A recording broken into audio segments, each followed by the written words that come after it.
The Federal Trade Commission filed its largest antitrust case in decades against Amazon in 2023, and Lina Khan, the FTC chair who literally wrote the book on Amazon's monopoly power in her Yale Law Journal paper, Amazon's Antitrust Paradox, is now leading the charge to break it up. She's going to fail.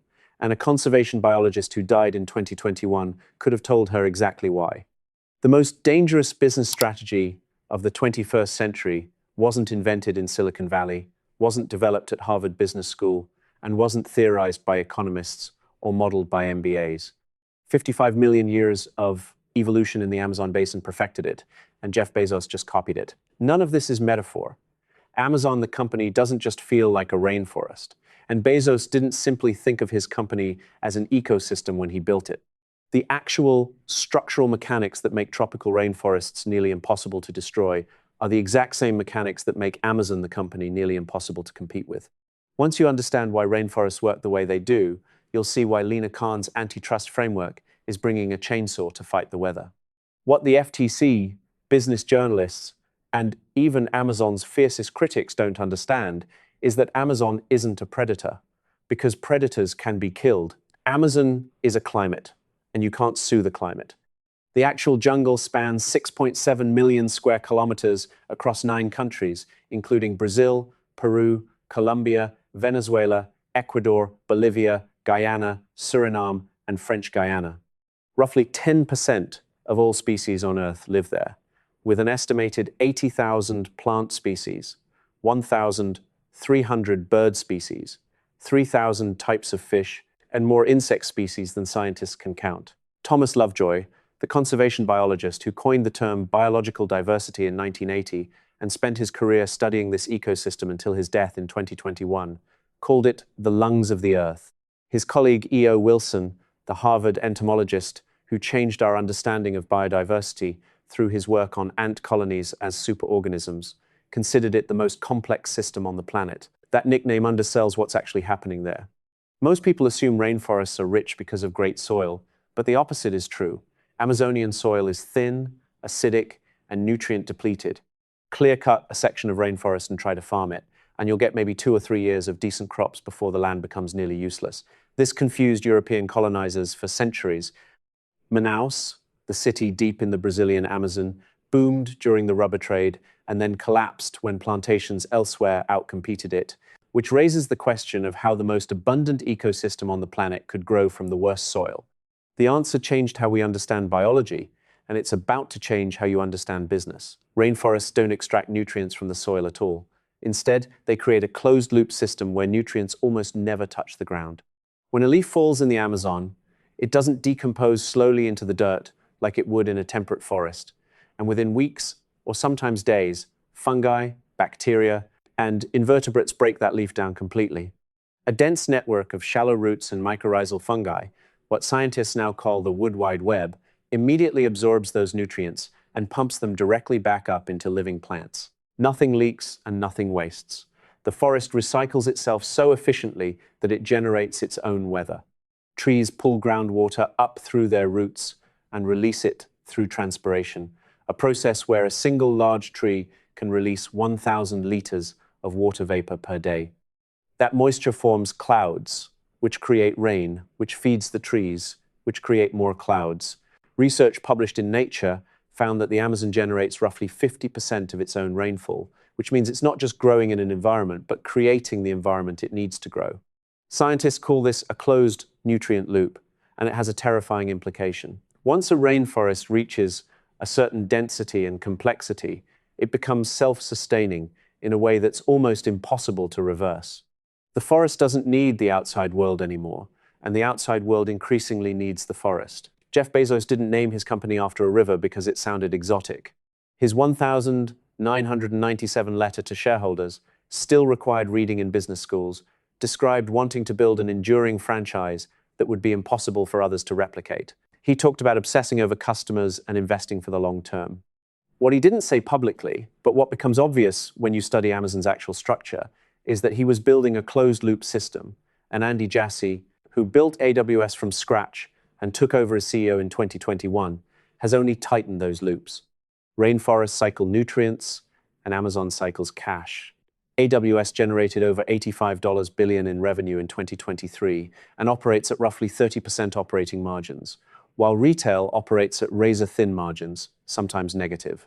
Profits from AWS flow directly into subsidizing lower retail prices, faster delivery, and infrastructure investments. The money never leaves the system and just circulates, growing the whole organism.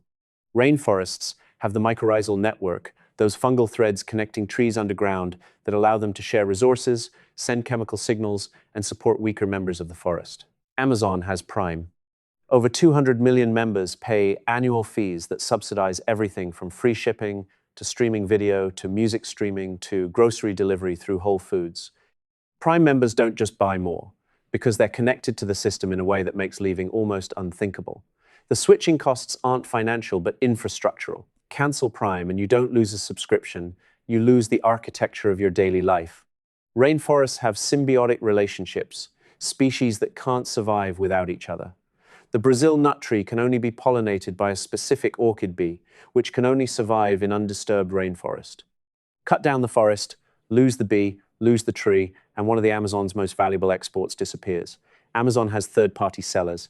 Over 60% of Amazon's retail sales now come from independent sellers using fulfillment by Amazon. These businesses, from Anchor, now a billion-dollar electronics brand, to millions of smaller operations, have optimized their entire operations around Amazon's infrastructure. Their inventory sits in Amazon's warehouses, their logistics run on Amazon's trucks, and their customer service uses Amazon's systems. Leaving would mean rebuilding everything from scratch while competing against the platform they just abandoned. The mechanism is identical, and only the materials are different. Rainforests aren't just collections of individual species competing for resources, and most people don't realize that. They're integrated systems where competition and cooperation blur into something else entirely. Ecologists call this emergent complexity, the idea that the whole system has properties that none of its individual parts possess. A single tree doesn't create rainfall, and a single fungal network doesn't cycle nutrients. But the forest, operating as a unified system, does things no single organism could do alone. Stuart Kaufman at the Santa Fe Institute calls these autocatalytic sets systems that create the conditions for their own existence. Amazon operates the same way. AWS doesn't just host websites, but provides the computational infrastructure that thousands of companies depend on to exist. Capital One runs on AWS, Samsung runs on AWS, and the CIA runs on AWS. Amazon Marketplace doesn't just sell products, but provides the commercial infrastructure that millions of businesses depend on to reach customers. Amazon Logistics doesn't just deliver packages, but is becoming the delivery infrastructure that even competitors like UPS and FedEx sometimes have to work within. Each piece is valuable alone. Together, they create something no competitor can replicate, which is the environment itself. Three specific principles that ecologists have understood for decades, and that business strategists are only beginning to grasp, explain how this plays out. The first principle is what ecologists call layered canopy structure. Mature rainforests don't have just one level of vegetation, but at least four distinct layers. The emergent layer holds the tallest trees that break above the main canopy and can reach 60 meters. The canopy layer forms the dense ceiling of interlocking branches that captures 99% of sunlight. The understory contains smaller trees and shrubs that survive on filtered light. The forest floor holds fungi, decomposers, and shade-tolerant plants that break down organic matter. Each layer creates the conditions for the layers below it. Emergent trees break the wind and modulate temperature. The canopy creates humidity and shade, and the understory filters what reaches the floor. Remove any layer, and the layers below it collapse. AWS represents the emergent layer at Amazon. It's the highest margin, most visible to investors part of the business, the trees that rise above everything else. 32% of the global cloud market belongs to AWS, more than Microsoft, Azure, and Google Cloud combined. When companies like Netflix, Airbnb, or even the CIA need computing infrastructure, they build on AWS, which creates what tech analysts call dependency moats. Companies running on AWS have invested millions into architecture, specifically optimized for Amazon systems, and migrating to Azure or Google Cloud would cost more than starting over. They're not customers anymore, but organisms that have evolved to live in Amazon's environment. Prime represents the canopy layer. It's the dense coverage that most customers interact with, the thing that defines what the Amazon experience feels like. 2-day shipping, 1-day shipping, same-day shipping in some cities. Video streaming that rivals Netflix, music streaming, prescription delivery through Amazon Pharmacy, grocery delivery through Whole Foods and Amazon Fresh, exclusive deals on Whole Foods products, Ring doorbell integration, Alexa everywhere. Each benefit interlocks with the others. Cancel Prime. And you don't just lose free shipping, but the entire ecosystem of conveniences that you've organized your life around. The marketplace represents the understory. Third-party sellers operate in Amazon's shade, getting access to Amazon's 300 million active customers, Amazon's logistics, Amazon's trust signals, and Amazon's search ranking.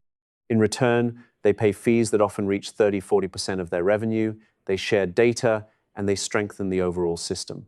What they provide is selection that becomes effectively infinite without Amazon having to invest infinite capital in inventory. The data layer represents the forest floor.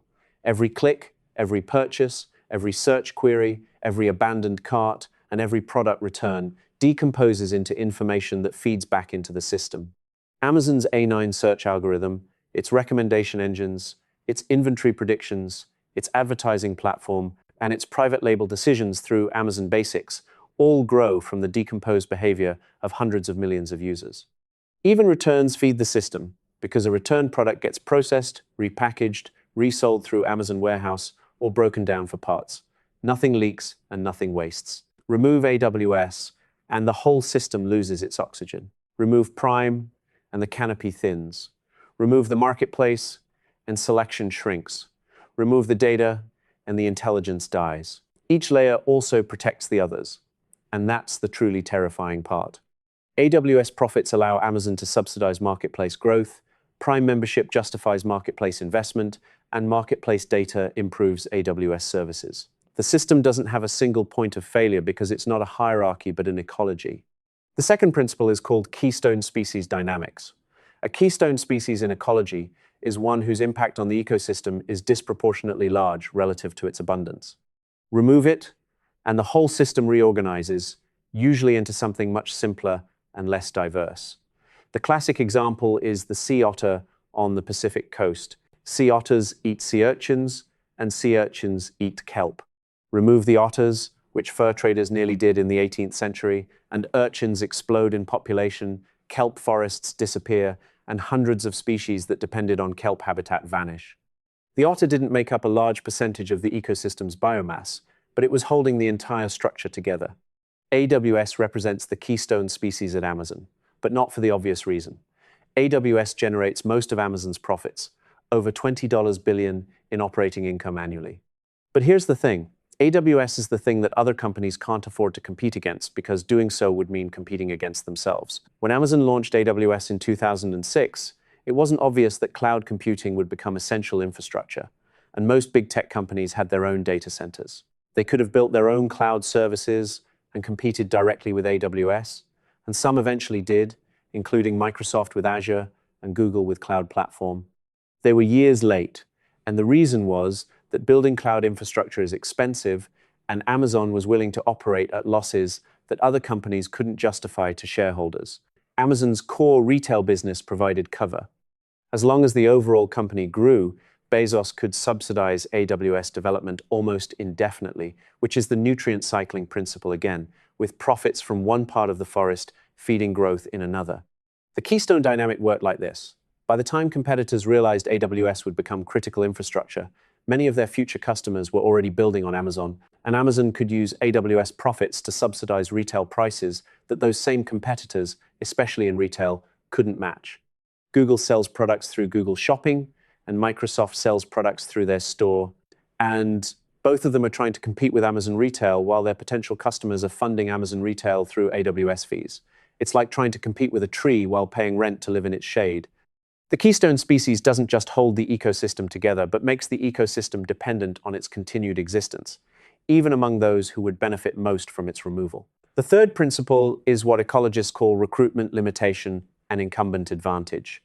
New species in rainforests have an incredibly hard time establishing themselves, not because they can't survive in the environment, but because every resource is already being used. Existing canopy captures light, existing organisms lock up nutrients, and existing roots and trunks occupy physical space. A seed that germinates on the forest floor faces overwhelming competition from organisms that are already there, already connected to the mycorrhizal network, and already adapted to local conditions. Disturbance is the only way new species really establish in mature rainforests. A tree falls, creates a light gap, and suddenly there's an opportunity for something new. Mature rainforests are surprisingly resistant to disturbance, though. Their diversity itself provides resilience, because if one species struggles with a pathogen, 10 others fill its niche. And if drought stresses one layer, others provide shade and moisture retention. Recruitment limitation at Amazon works through something Bezos explicitly cultivated called the flywheel effect, but calling it a flywheel undersells what's actually happening. A flywheel is mechanical, and this is thermodynamic, like a hurricane. Lower prices attract more customers attract more sellers mean more selection and competition, which drives lower prices, and lower prices attract more customers. Once it reaches critical mass, it generates its own energy, and trying to stop it just feeds it more. Scale alone doesn't explain this, integration does.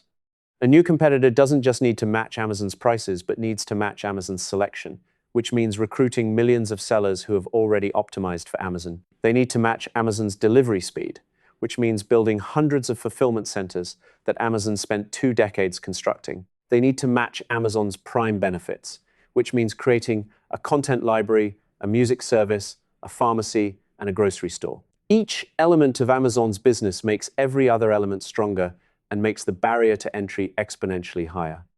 Walmart tried $3.3 billion, went to buying Jet.com in 2016, and they hired Mark Law, considered one of the best e-commerce minds in the industry. Billions more went into e-commerce infrastructure. They have more physical stores than anyone, with 4,700 locations within 10 miles of 90% of Americans. And they have logistical expertise that rivals Amazon's. What they've gained is single-digit market share in e-commerce, compared to Amazon's roughly 40%. Jet.com was shut down in 2020, and Law left in 2021. Walmart isn't failing to try, but trying to build a forest by planting trees, while Amazon didn't plant trees but became the climate. Shopify tried a different approach and built an anti-Amazon ecosystem for independent sellers. They've done well, with over $200 billion in gross merchandise volume. Shopify merchants still have to compete with Amazon for customer attention, though, and often end up selling on Amazon Marketplace anyway because that's where the customers are. Shopify didn't build an alternative forest but built greenhouses, valuable and growing but ultimately dependent on a climate they don't control. Even Alibaba, which dominates e-commerce in China, hasn't cracked the American market. Amazon's ecosystem was too established, too integrated, and too self-reinforcing. Recruitment limitation works both ways, making it hard to get in, but also hard to expand out if someone else has already become the environment. Every regulatory conversation about Amazon misses the point for exactly this reason. Lina Khan's framework, the one that made her famous and the one that's now driving FTC policy, treats Amazon as a predator, engaging in anti-competitive behavior. Her thesis holds that Amazon uses its platform dominance to unfairly disadvantage competitors, that it cross-subsidizes businesses to undercut rivals, and that it leverages data asymmetries to copy successful products. All of that is true, and none of it matters. Khan's framework assumes Amazon is a tree that's grown too large and is blocking sunlight from other trees, and the remedy in that framework is to cut the tree down to size. Break off AWS, spin out Marketplace, separate Prime, and let light reach the forest floor so new competitors can grow. Amazon isn't a tree, though. It's the forest. And you can't break up a forest. You can only burn it down. Burning down a rainforest doesn't give you fertile farmland, but degraded soil that takes centuries to recover, if it ever does. The Amazon basin has lost roughly 17% of its forest cover in the last 50 years, primarily to agriculture and development. Climate scientists studying the region have identified what they call a tipping point. Somewhere around 20–25% deforestation, the entire system could cross a threshold where it can no longer generate its own rainfall, where the closed loop breaks open and the forest begins converting to savanna. Once that happens, there's no going back, and the system that maintained itself for 55 million years would be permanently gone. Breaking up Amazon raises the question of what you actually get. AWS becomes an independent company that's still dominant in cloud and still collecting rent from millions of businesses. Marketplace becomes a platform where most sellers still have to go because that's where the customers are. Prime fragments into streaming and shipping and pharmacy and groceries, split into separate subscriptions that customers now have to manage individually, which isn't competition but inconvenience. Breaking up Amazon doesn't create competitors, and that's what matters most. No alternative ecosystem is waiting to absorb all those sellers, all those customers, and all that data. Companies running on AWS don't suddenly have a better option. Third-party sellers on Marketplace don't have somewhere else to go. And Prime members don't have an alternative that offers the same integration. Force the breakup, and within a decade, the pieces would either remerge or one of them would become the new Amazon, the new climate that everything else has to live inside. Amazon, the company, has no tipping point visible on the horizon. It's still growing, still adding layers, and still tightening its nutrient loops. Every year, more businesses become dependent on AWS, more consumers become locked into Prime, more sellers have no alternative to Marketplace, and more data feeds the algorithms that make the whole system more efficient. When Amazon bought Whole Foods in 2017, it wasn't acquiring a grocery store, but absorbing another organism into the ecosystem. When it acquired MGM, it wasn't just buying content, but strengthening the Prime canopy. When it launched Amazon Pharmacy, it wasn't competing with CVS, but extending the mycorrhizal network into healthcare. Rainforest ecologists figured out millions of years ago what business strategists and regulators are still learning, and it comes down to this. Sustainable dominance doesn't come from being the biggest, but from making yourself the environment that everything else has to live inside. Layered canopy structure, keystone species dynamics, and recruitment limitation aren't separate strategies. They're all expressions of the same principle, which is building a system where your success creates the conditions for your further success, and where your removal would collapse the system everyone else depends on. The next time you order something on Amazon, consider whether you're a customer or a nutrient, whether you're making a choice or circulating through a loop that was designed to be self-sustaining. Amazon's critics want it to be evil because that would be easier to fight. You can regulate evil, break up malicious actors, and punish predatory behavior. The problem is that Amazon isn't predatory. It's not hunting competitors or trying to destroy them, but just growing, absorbing, and becoming more integrated, more essential, and more impossible to imagine living without.